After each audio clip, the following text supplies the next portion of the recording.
Good day and welcome to this very exciting session. My name is Stefan Maritz and today we are going to be discussing what's in a brand. Um, First of all, I would love to have been there in person, but unfortunately I am based in Amsterdam, so I'm a bit on the other side of the world. And also because of the massive time difference we have, we decided that it's probably best if I pre-record this one and it can be shown to you guys and then also obviously used in future sessions. So today we're going to dive into the art and the science behind branding, like how to build brands, the strategy. Um, yes, let's dive in. So first of all, little introduction about myself so you know who's talking. Like I said, I'm Stefan Maritz. I build loved brands and lead strong marketing teams. I am a certified brand strategist. I'm a creative at heart, a very passionate storyteller, firm believer in the power of content to drive success for companies. And currently I'm the proud head of marketing at a tech scale-up called Black Bear. We're doing some interesting things in the flexible workspace and the freelance ecosystem. We will soon launch in the US. Very excited about that. But on the left, you can see some of the brands I've had the honor of working on, some of the biggest brands in the world over the course of my career. And yeah, really a brand first, content second marketeer, if I can put it that way. But we're not here to talk about me today. We are here to talk about branding. The first thing I want to say is that branding is a very, very misunderstood concept in today's world. Branding is oftentimes seen as the logo, the name, the font, the colors, slogan used by a company to put themselves out into the world. And on the other side, oftentimes people think it's this thing that the marketing team does, like social media or SEO management or PPC advertising. It's just this discipline that sits with marketing. And I'm here today to tell you that both of those perceptions are completely wrong. Branding is so much more than that. And I'm not going to dive into a lot of theory. I'm rather going to try and really land this concept with you that there's so much beneath the surface of branding. So I'm going to talk for about 20 minutes, and I really hope that I can change the way you look at things, and then obviously tie that back to the reason you're sitting in this lecture today, with a focus on the sports PR. So just a bit of a disclosure, I'm obviously not from the US, so my understanding of the sport and the stars that you guys have is a little bit less personal, obviously. Where I come from, we don't have American football and baseball, or even basketball for that matter. But I'm gonna really try and make this apply to your market. So there's some correlation at least, but nonetheless, the theory and everything that I'm going to be speaking about, it still applies. So let's dive in.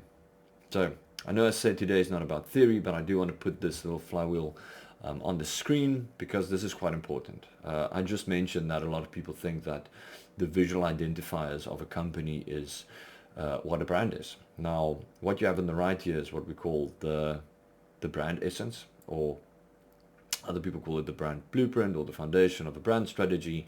Basically, you've got 8 elements that form the foundation of a brand. And as you can see, the name and the symbol is only one of those things. You've got a vision, mission, value proposition, personality of the brand, the culture, the values, the benefits, the attributes, and the positioning. All of these things, when actively strategized, becomes the brand strategy. But this is not a brand strategy class. This is about understanding why you would actually go into like each of these 8 pillars. So I'm going to go way back to set the stage here. Branding has been around forever. Like, branding is not a modern concept. It has nothing to do with modern day advertising, with modern day communications, modern companies. It is an age-old concept that has been around with humanity for a very long time. It dates back all the way to around 2000 before Christ, where it was predominantly used by farmers and craftsmen to indicate ownership. So as you can see on the screen, obviously The cruelty one, the branding of livestock is the one that comes to mind. But nonetheless, at some point, human beings were like, cool, there's an open field, there's a bunch of livestock here. I want to tell mine from yours, but I also want the people who perhaps purchase these from me and purchase the meat to also tell one from the other. So we'll brand that one with a circle, we'll brand that one with a square. And obviously, naturally, with this didn't only come the indication of ownership. What also came was perhaps the one with the circle was a better meat, better quality meat. The livestock had better food. Maybe the guy sang to them, played some flute, did something to relax them, and the quality of that meat was better. And similar, if you think about like way back blacksmith and craftsman, if you've got two people and two of them make a sword, one of them might be superior. So when this concept of branding first appeared, it was intended to be a visual cue of this is mine and that's yours. But naturally what happened is it also started separating perception. And that's quite important to understand, because that's pretty much what this entire presentation or this keynote is about. And I'm going to circle back to this. But most important now, branding has been around for a very, very long time. So usually I do these sessions in person, obviously, and I would ask by show of hands. And I mean, I think just for the sake of looking around the room for each other, you can put up your hands if you can spot all four of these, and if you really want to shout them out. But usually what happens is I put this on the screen and I ask, can you identify these brands? And without thinking about it twice, most people could name all four of them very quickly off the top of their mind. Starbucks, Apple, Twitter, Amazon.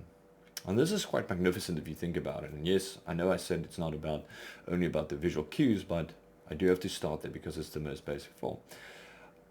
I basically have a few shapes and colors on the screen, and your mind just naturally fills the rest of this. And when I make it one step harder and we only do, basically colors, the same thing happens. Most people could identify all of these without any trouble. McDonald's, IKEA, Google Chrome. And there's really nothing there. And I can even tell you that the colors that I have on the screen right now have been slightly tweaked. They're not the original ones. But what that does to your brain is completely irrelevant, because when you see the red and the yellow that's kind of shaped in what you know is an M, your brain will fill that logo. It will tell you it's McDonald's.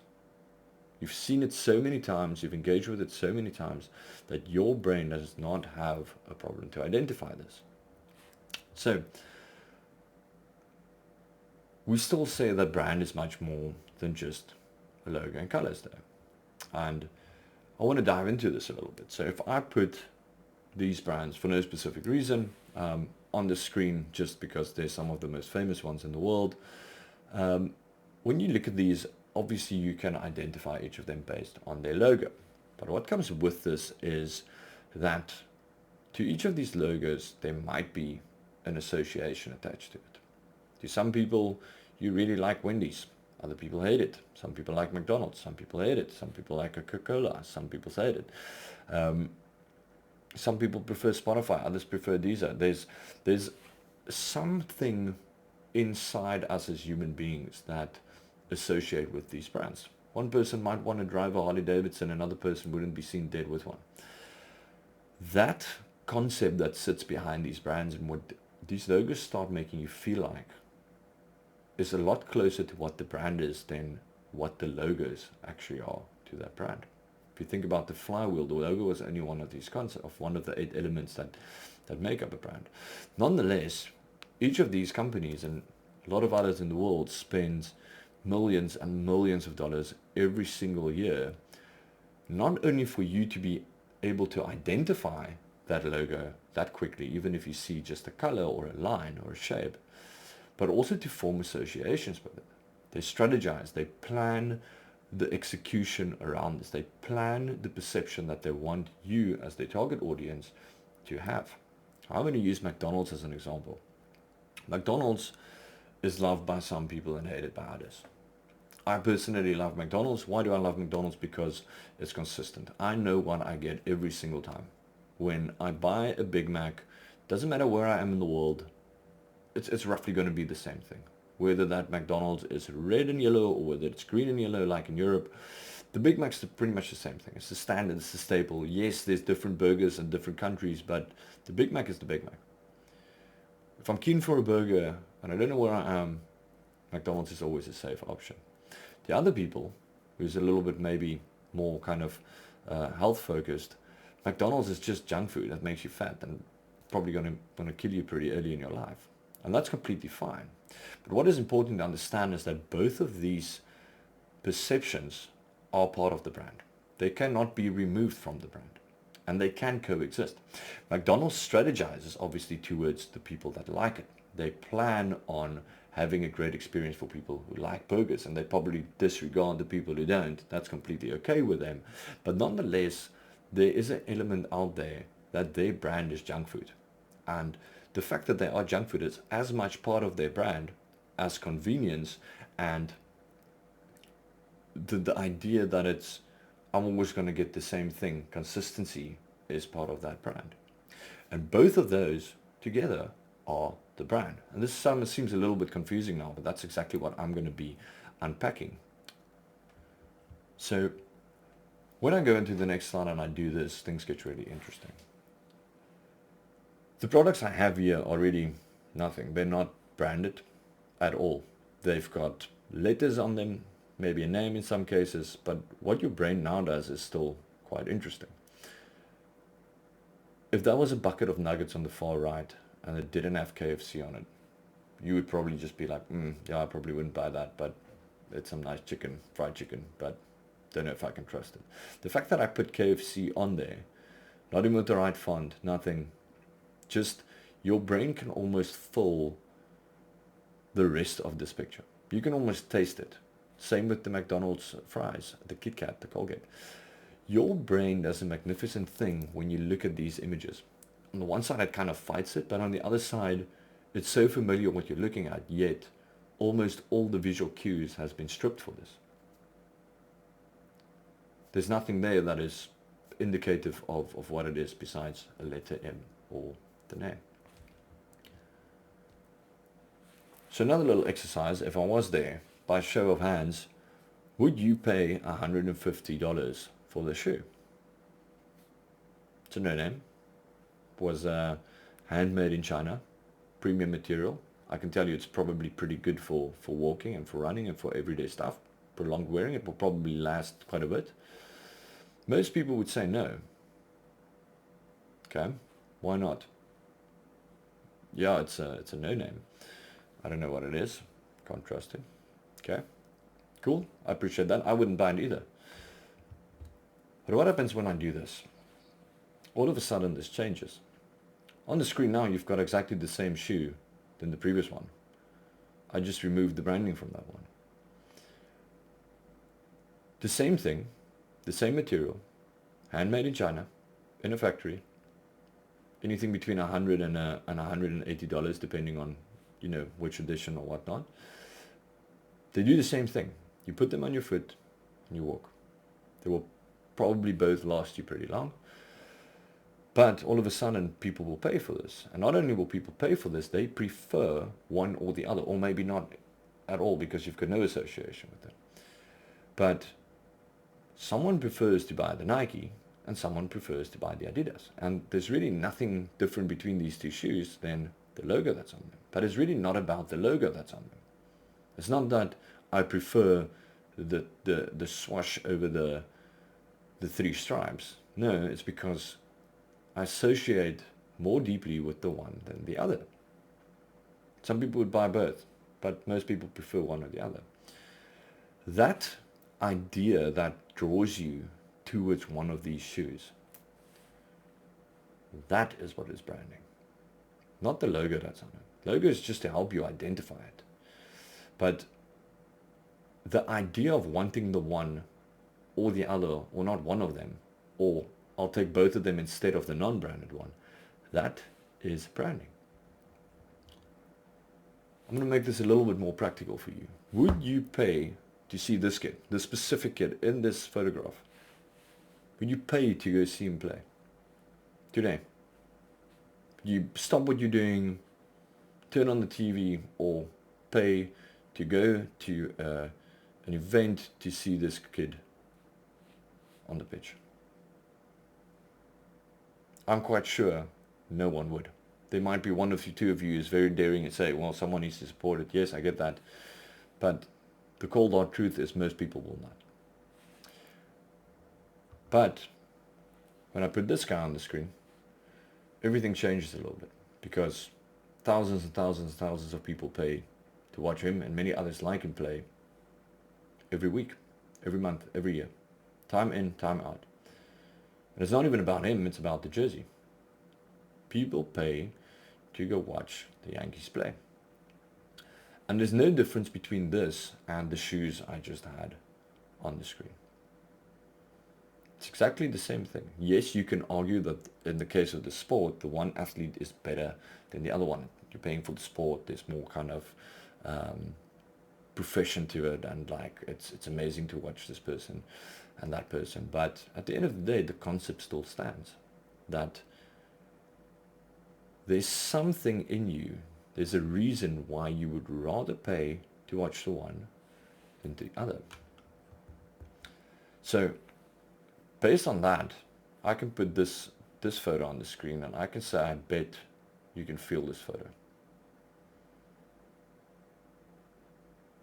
I bet you can place yourself in some scenario where this appeals to you in some way. Maybe it's not a team you support, maybe it's a team you hate, but maybe it takes you back to like not necessarily back, but it puts you in a mindset of a good time with friends, or that time at the stadium with family, you watch the game with your dad.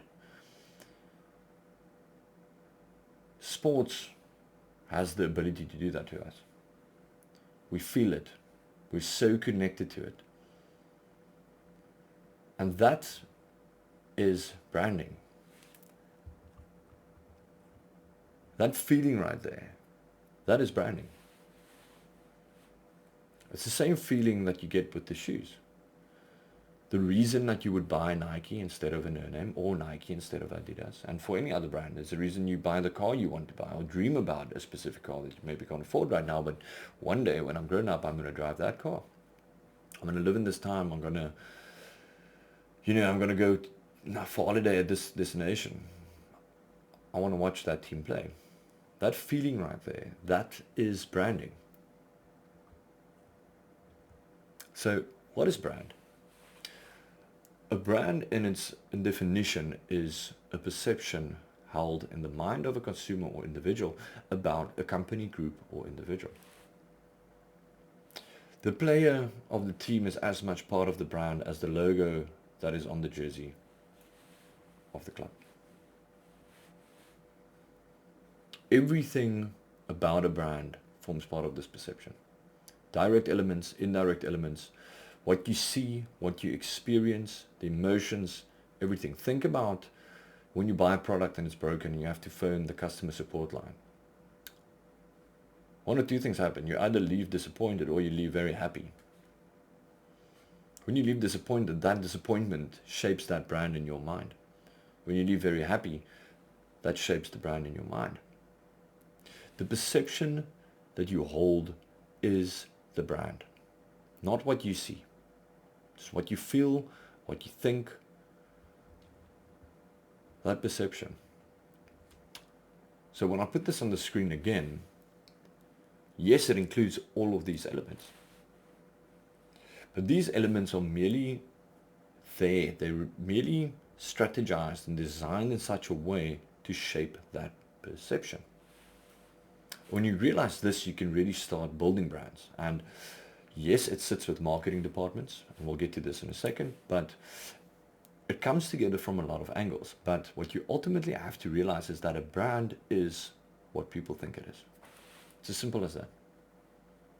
The urge to buy it, the like or the hate. So what is marketing then? best way I can describe this to you is marketing is like asking someone on a date, and branding is the reason they say yes. So if you think about this, your Tinder profile, why does someone swipe right? That is your brand. Marketing is just putting yourself on Tinder. Simple as that. Telling your story is marketing. So when we look at all the disciplines, marketing, public relations, social media, search engine optimization, content marketing, promotion, how you work with influencers, the advertising, the copywriting, that is all marketing. It's tools used to communicate your story and to form perceptions out there. Because yes, people do observe, they do read, they do take in what you want them to take in, but all of these tools are merely used to shape perception, and that perception is the brand. So when I take this back, and I'm almost done, to why we're here today, the when, the where. When's the game taking place? Where is it taking place? What was the score? Who scored? How did it go? Did it rain? Which celebrity was there? That's marketing. Getting that information from point A to B, from source to reader, that's marketing. That's simple. But the reason why someone wants to go to the match, the reason why someone wants to watch the match, the reason why someone is interested in watching the highlights afterwards if they missed it, or the reason someone is interested in reading about the upcoming match or the match that happened, that reason has nothing to do with marketing. That reason right there is branding. And that reason is very different. For some people, like I said earlier, it's that association that you have. It might be a memory of your family or friends. It might be a deep love for the sport, but yet everyone votes for some team, right? There's some team's values that appeal to you more than another one. There's some players that you like. Some people follow players around. Like if one player moves from one club to another, they'll move as well. And that's also fine, but that's also branding.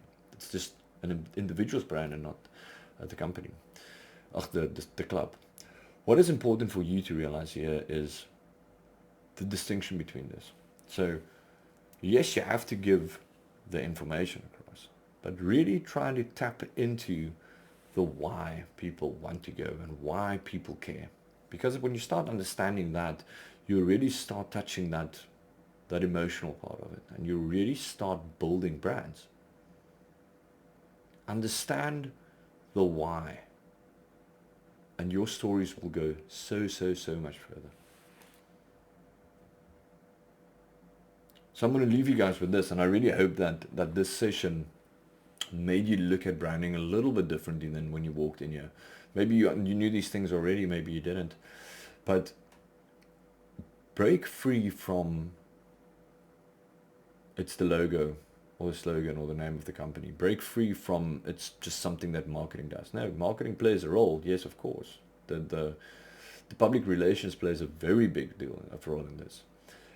But ultimately, to be great at storytelling, you have to understand why people want to hear the story. And when you get that, you will make it very, very far in your career. I hope you guys enjoyed it. If you want to learn a little bit more about branding, I talk about these things on LinkedIn quite a bit. So scan that QR code or simply go search for Stefan Maritz. I'm quite sure you'll find me. Feel free to reach out, to talk to me, ask me any questions. I'm very passionate about this topic, but I really hope I taught you something today, and I made you look at this concept from a different light. And yeah, have a great time and best of luck on your journey. All the best.